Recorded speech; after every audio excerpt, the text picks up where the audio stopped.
queridos amigos, estamos juntos para realizarmos mais um programa Esplendor da Verdade, o nosso bloco formativo, Parábolas da Misericórdia. E hoje nós vamos tratar de uma outra parábola. Hoje nós vamos ver sobre o juiz e a viúva. Parábolas que muitos de nós já conhecemos, se encontra no Evangelho de São Lucas, capítulo 18, versículos de 1 a 8. E aqui eu já quero fazer deixar uma pergunta, né? Pode o coração de Deus mudar? Existe algo no homem que possa mudar o coração de Deus? Nós sabemos que nós estamos tratando com essas parábolas sobre a temática da misericórdia de Deus em nossas vidas. Já vimos diversas parábolas, já vimos essas parábolas dentro da Sagrada Escritura, e hoje nós queremos, com mais uma parábola, com mais uma palavra de Deus, percebermos em que níveis da vida humana nós somos chamados a experimentar a misericórdia de Deus. Que precisamos ter as devidas condições para reconhecer Deus agindo com misericórdia. Mais uma vez, nosso Senhor Jesus Cristo, no Evangelho, aqui no Evangelho de São Lucas, ele vai não parecer hesitar em mais um dos seus ensinamentos. E aqui hoje, nesta parábola, Jesus quer nos mostrar que é através da oração que nós vislumbramos o rosto misericordioso de Deus. Que esta misericórdia de Deus que se irradia sobre a vida humana, esta misericórdia de Deus que é constante sobre a sua vida, tem o seu vislumbre, a sua capacidade de percepção exatamente através da oração. E é isso que Jesus ele vai querer nos mostrar hoje, aqui no Evangelho de São Lucas. É isso que nós leremos na Palavra de Deus hoje, no Evangelho de São Lucas. Jesus vai estar mostrando que na oração se vislumbra o rosto misericordioso de Deus. Eu queria aqui já adentrar o texto da parábola para que nós possamos assim mergulhar em mais um itinerário do descobrimento, do vislumbre da misericórdia de Deus em nossos corações. Então, se você tem a palavra de Deus aí, você pode tomar em Lucas, capítulo 18, versículos de 1 a 8. O que é que nos diz aqui a palavra de Deus? Para inculcar-lhes que é necessário orar sempre, sem se cansar, contou-lhes uma parábola. Então aqui nós já vemos o intuito que Jesus tem ao dar mais um ensinamento através de uma parábola. Para inculcar, para ensinar, para mostrar a necessidade de orar sempre. Interessante aqui, né? Orar sempre, sem se cansar. Então, para dar esse ensinamento, Jesus faz contando uma parábola. E eis aqui a parábola. Eu volto ao texto da Sagrada Escritura. Havia numa cidade um juiz que não temia a Deus e nem respeitava os homens. Na mesma cidade, havia uma viúva que recorria a ele para dizer-lhe: faze-me justiça contra meu rival. Por um tempo ele se negou, Porém, mais tarde pensou: embora eu não tema a Deus, nem respeite os homens, visto que esta viúva está sempre me importunando, eu lhe farei justiça, para que não me esbofeteie. O Senhor acrescentou: atenção ao que diz o juiz injusto. E Deus não fará justiça a seus escolhidos se gritam a ele dia e noite? Ele os fará esperar? Eu vos digo que lhes fará justiça logo. Porém, quando o Filho do Homem chegar, encontrará essa fé na terra? Então, meus queridos amigos, aqui mais uma vez nós encontramos aquela tríade, né?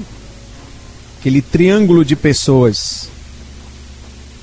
Os protagonistas da parábola aqui são um juiz que não teme a Deus, como diz aqui a palavra de Deus. Um juiz que não teme a Deus, Deus e a viúva. E vemos mais uma vez uma relação triangular. Um juiz que se relaciona com Deus, né? A parábola vai dizer que ele não teme a Deus. É um juiz não temente a Deus. A viúva que está a insistentemente suplicar ao juiz que faça justiça contra o rival dela. E aqui mais uma vez aparece-nos uma relação original. Original por quê? Porque em todas as outras parábolas que nós já aprofundamos, até agora Deus nunca foi posto diretamente em causa. E aqui o nome de Deus é citado, até mesmo por nosso Senhor Jesus Cristo. Deus sempre estava como que não citado nas outras parábolas. Se nós formos lembrar, o rico e Lázaro, o filho pródigo, a ovelha perdida, a moeda perdida, o bom samaritano. Mas é verdade que em todas essas parábolas Jesus sempre quis mostrar o rosto misericordioso de Deus. E a temática da parábola é oração. E aqui, por esta razão, Deus é colocado evidentemente na parábola onde nós acabamos de ouvir agora aqui. Mas vamos ver aqui dentro da realidade social do tempo de Jesus, quem era quem, né? Primeiramente aqui o juiz. O juiz era símbolo do poder máximo. Sobretudo neste ambiente de Jesus, do tempo de Jesus, se caracterizava muitas pessoas pelo analfabetismo. Ou seja, até se fazia questão que as pessoas fossem analfabetas, não tivessem instrução. Por quê? Para não ter familiaridade, não ter conhecimento com as leis. Então o juiz aqui ele se destacava como alguém, símbolo do poder máximo. Ele era o presidente, o prefeito, o governador, o advogado, o Ministério Público, o Poder Executivo, Poder Judiciário, Poder Legislativo. Ele tinha um poder ilimitado. Em outro plano, é mencionada a pessoa da viúva. A viúva que, socialmente falando, né, era como As viúvas, elas eram particularmente expostas a esses abusos legais e judiciais. Por quê? Porque elas não tinham condições. Elas eram viúvas. Muitas vezes, muitas dessas mulheres já tinham uma condição de vida pobre. E aí é que a coisa ficava precária mesmo. Porque o marido morria, não tinham que deixar de bens. E elas não podiam usar desses bens nem para subornar, nem para pagar os juízes. Ainda mais esse juiz da parábola, que é um juiz iníquo, ou seja, ele não temia a Deus. O que é que a palavra diz? O juiz vai dizer assim: apesar de eu nem temer a Deus, nem respeitar os homens, né? Na verdade, a parábola havia numa cidade um juiz que não temia a Deus, nem respeitava os homens. Então, um juiz iníquo. E aqui se encontra essa viúva.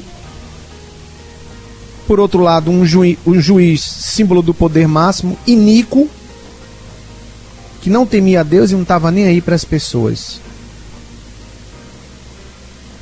E aqui a associação, né? Respeitar a Deus e as pessoas. É uma implicação mútua aqui. Amar a Deus e amar ao próximo.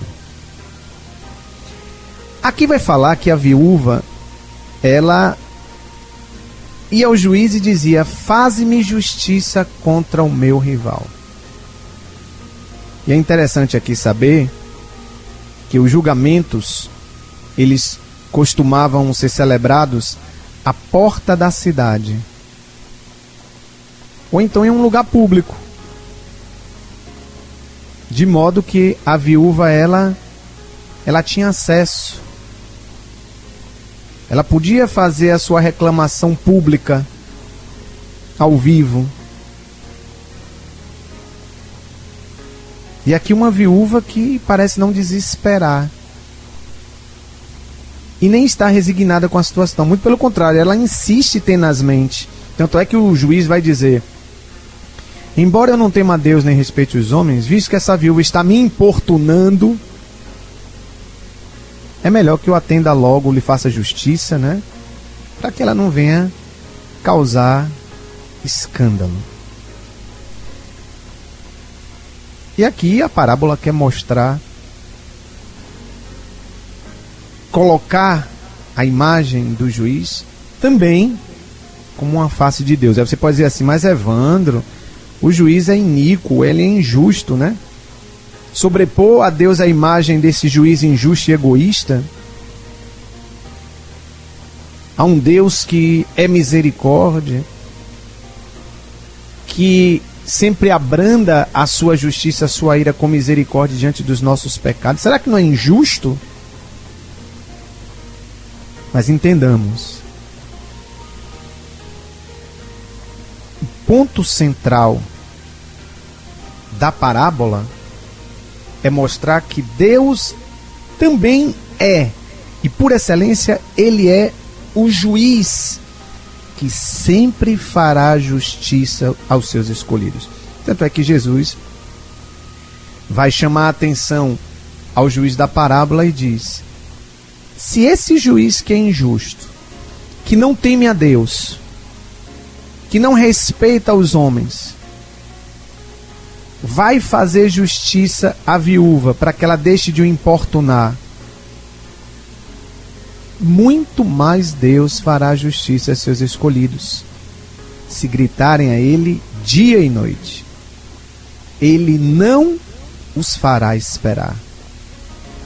Ele fará justiça logo. Então, nesse juiz da parábola se faz referência a Deus, só que o inverso. Deus é esse juiz que faz justiça e sem demora. No Salmo 13, depois você pode pegar o Salmo 13, você vai ver que o salmista ali, ele tem uma frase que é colocada nos lábios do salmista: até quando? Até quando, Senhor?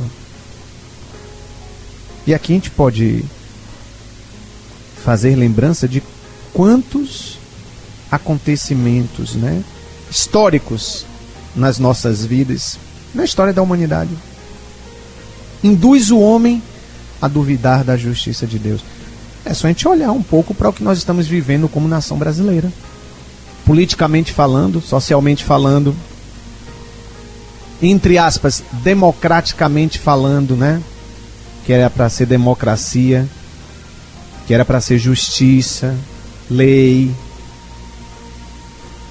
dentro dos princípios do respeito a Deus e do respeito ao outro, a gente olha e a gente diz: até quando, Senhor? Até quando? Assim como o salmista, até quando? Então muitos acontecimentos históricos nos induzem muitas vezes a duvidar da justiça de Deus. E tantos outros salmos, né? Eu citei aqui o Salmo 13, onde o salmista diz até quando, mas tantos outros salmos, Salmo 9, versículo 9, Salmo 58, versículo 12, Salmo 94, versículo 2, ali vai dizer: há um Deus que faz justiça na terra.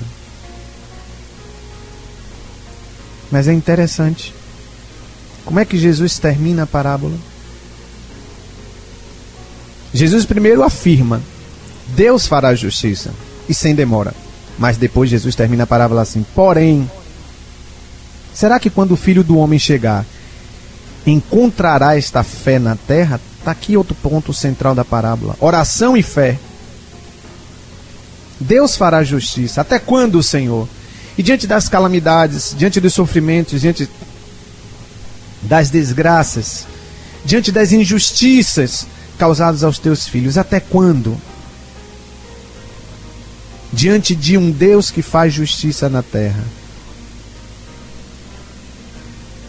O cristão,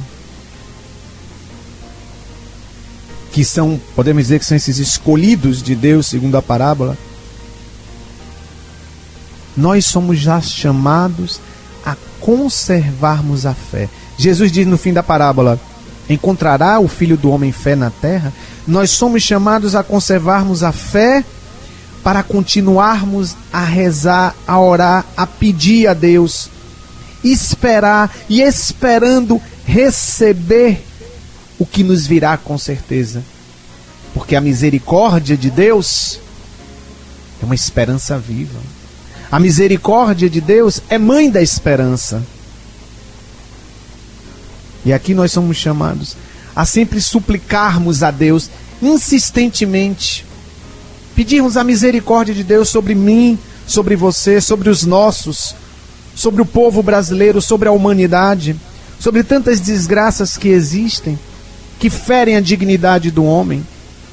Somos chamados a, pela oração, insistente oração, na fé e na esperança em Deus, que é justo juiz, devemos continuar a nos animarmos até que chegue ao termo final, até que nos venha o juízo final de Deus. Então olha que beleza a parábola de hoje, que quer nos falar sobre misericórdia. Deus é um juiz justo. Deus não fará como faz o juiz da parábola, que vai atender para que aquela mulher deixe de importuná-lo. Deus vai atender porque Deus tem misericórdia pelo seu povo. E nós devemos constantemente, como aquela viúva que diante da sua precária condição humana, juntamente com a dos seus órfãos, né? Devia ter filhos. Ela que não podia contar com a autoridade familiar e civil do marido, que sofria uma diversidade de abusos. Ela que mesmo assim insiste, acredita, espera naquele juiz dito iníquo por não temer a Deus e nem respeitar os homens, e é atendida. Aí Jesus vai dizer: muito mais o Pai que está nos céus.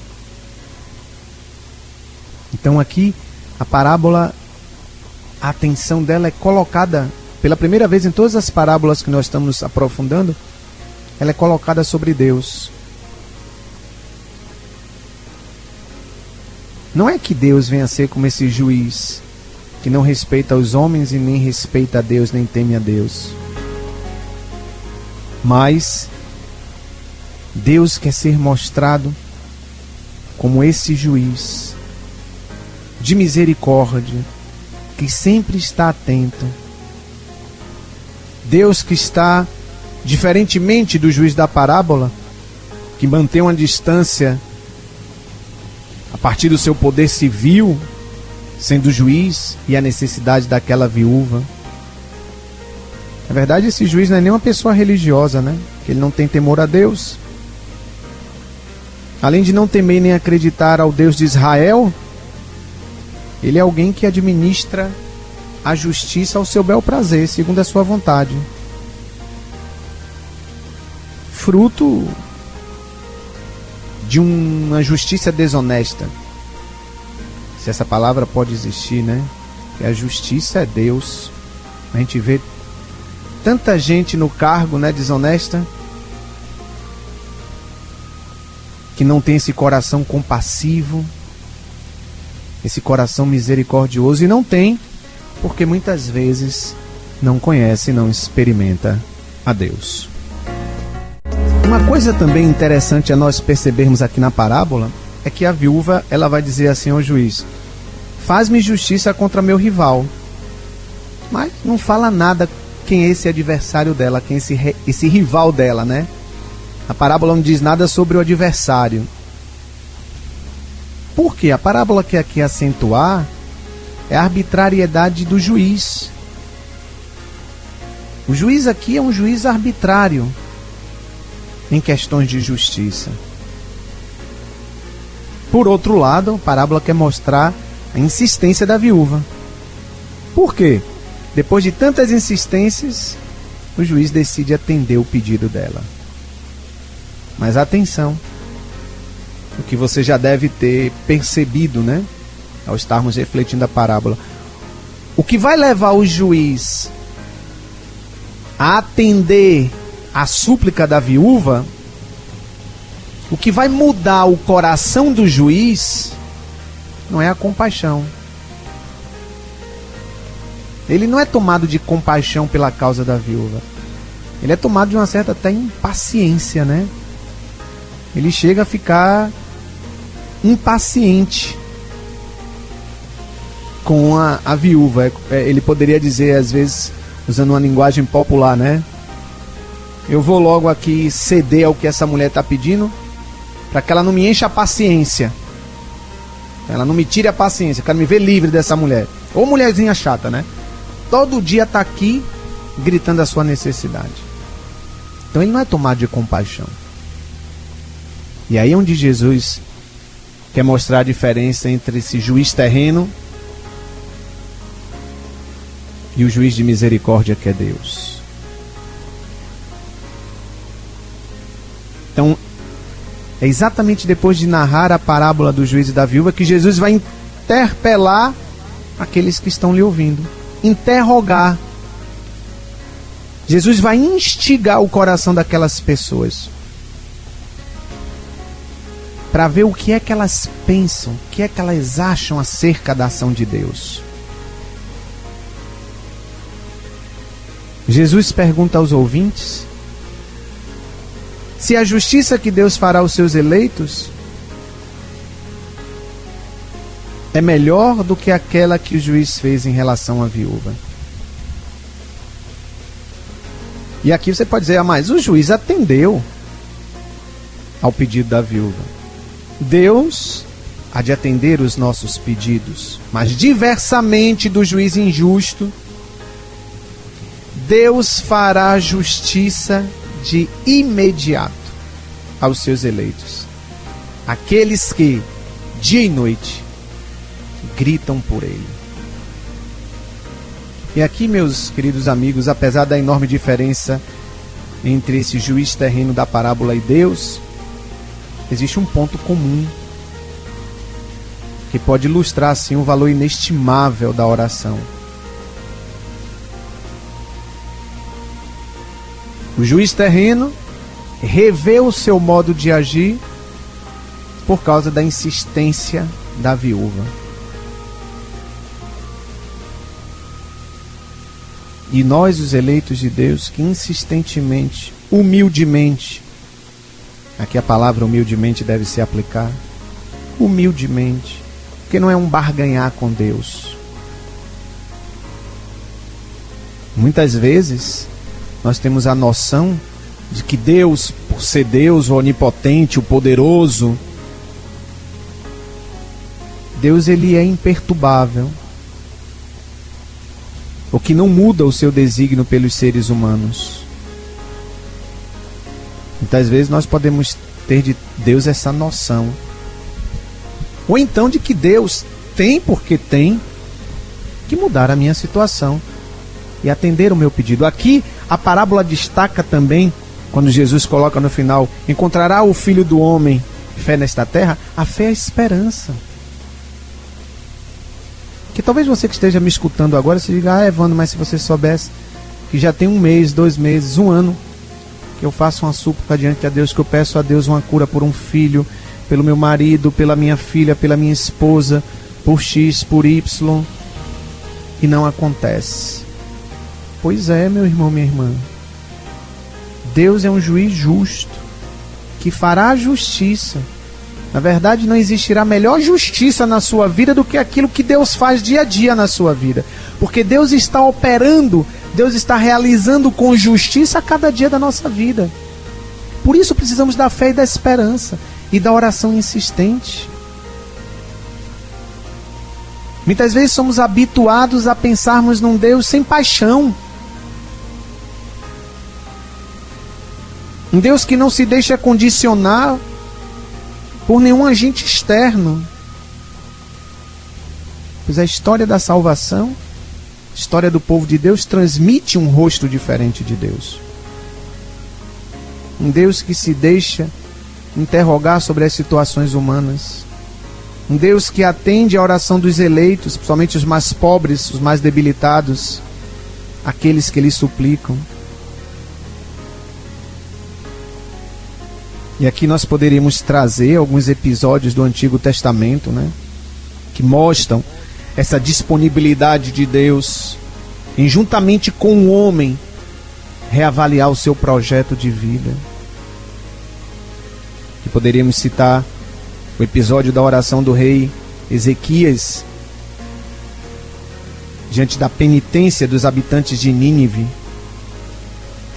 onde o livro dos reis, né, o segundo livro dos reis, vai nos contar que Ezequias ficou gravemente doente, a ponto de que a sua vida estava por um fio, e voltado para a parede da sua casa, voltando o rosto para a parede da sua casa, o rei vai fazer uma oração: Javé, não te esqueças, eu procurei sempre andar na tua presença, com toda a fidelidade de coração limpo. Eu procurei fazer sempre o que era bom aos teus olhos. E aí nesse momento diz a palavra de Deus, né? Segundo Reis, capítulo 20, a partir do versículo 3, Ezequias começa a chorar. A chorar muito. Depois de ter rezado a Deus, ele chora. E a oração e as lágrimas do rei Ezequias chegam ao coração de Deus, que cura ele da sua enfermidade. Uma outra passagem, o livro de Jonas, que vai descrever como Deus se arrependeu do mal que tinha ameaçado os habitantes de Nínive. Jonas capítulo 3, depois você pode pegar e ler, onde vai nos mostrar a face e a ação de um Deus misericordioso. Na verdade, Jonas, né? Jonas vai se revoltar com a misericórdia de Deus. Interessante, né? Porque para Jonas era inconcebível que Deus agisse com misericórdia para com o povo de Nínive. Jonas reza a Deus e diz: Javé, Javé, não era justamente isso que eu dizia quando estava na minha terra? Foi por isso que corri, tentando fugir para Tarsis. Pois eu sabia que tu és um Deus compassivo e clemente, lento para a ira e cheio de amor, e que se arrepende do mal. Jonas aqui fica até indignado com a misericórdia de Deus. Jonas esperava que Deus deveria destruir mesmo Nínive, fazer descer fogo do céu, raio do céu. Então, na verdade, Jonas aqui, ele procura de todos os modos evitar a misericórdia de Deus. E quando ele vai pregar a Nínive, a penitência, a ira de Deus, ele fica a aguardar, a esperar o castigo que Deus mandaria para com aquele povo. Mas o povo começa a fazer penitência. O povo começa a jejuar, a vestir-se de saco, a jogar terra na cabeça, formas de penitência. E Jonas como que desolado, né? Fica à sombra de uma cabana, quase já a padecer pelo calor do sol, e o Senhor faz crescer uma mamoneira que lhe dá sombra. Mas no dia seguinte, Deus faz a mamoneira secar. Então Jonas pede para morrer, né?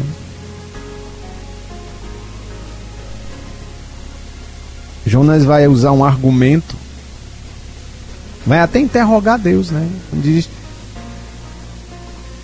na verdade, Deus vai interrogar Jonas e vai dizer: você tem pena dessa mamoneira?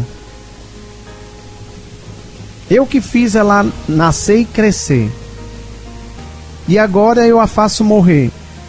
Você tem pena da mamoneira, que não lhe custou trabalho, que não foi você quem a fez crescer, que brotou numa noite e na outra morreu? E eu, Jonas? Será que não devo ter pena de Nínive?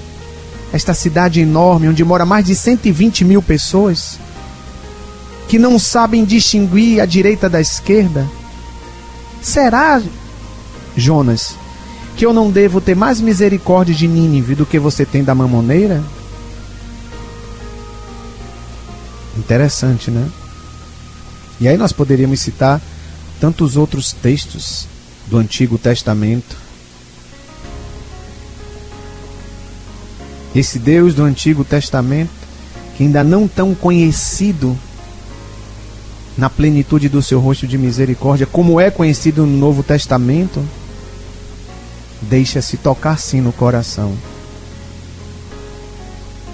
Não porque queira a morte do pecador, mas porque quer que ele se converta e viva. Agora, muitas vezes, e aqui também a parábola quer nos educar nesse sentido, nós devemos saber o que pedir. Nós devemos saber como orar a Deus. Muitas vezes, meus amigos, nós não sabemos o que pedir. E nem mesmo estamos sabendo o que pedir. Não sabemos quais são os planos, os desígnios amorosos, misericordiosos, desígnios de Deus. Muitas vezes, se a súplica insistente, e aqui mais uma vez eu acentuo, eu devo me dirigir a Deus humildemente. Eu devo suplicar a Deus humildemente, confiando nele, sabendo que as escolhas, os tempos, os momentos acertados e decisivos são deles, que tem nas mãos o fio inicial, condutor e final da minha vida. Ele que me criou, Ele que me trouxe à existência, Ele que quer o meu bem, a minha felicidade. Será que quando o Filho do Homem voltar, Ele encontrará este tipo de fé? Pergunta Jesus. Esta fé inabalável, esta fé que nada, essa esperança que nada pode abalar. Ainda que os sofrimentos, as enfermidades sejam sofridas na carne. O mal moral seja sofrido na carne. porque Deus jamais deixará de fazer justiça para com os seus eleitos. A partir do próximo programa nós vamos refletir mais sobre isso. O que pedir e como orar? O que é perseverar na fé diante de um Deus que vê com misericórdia e atende com misericórdia e com imediatez as necessidades dos seus eleitos? Deus nos abençoe.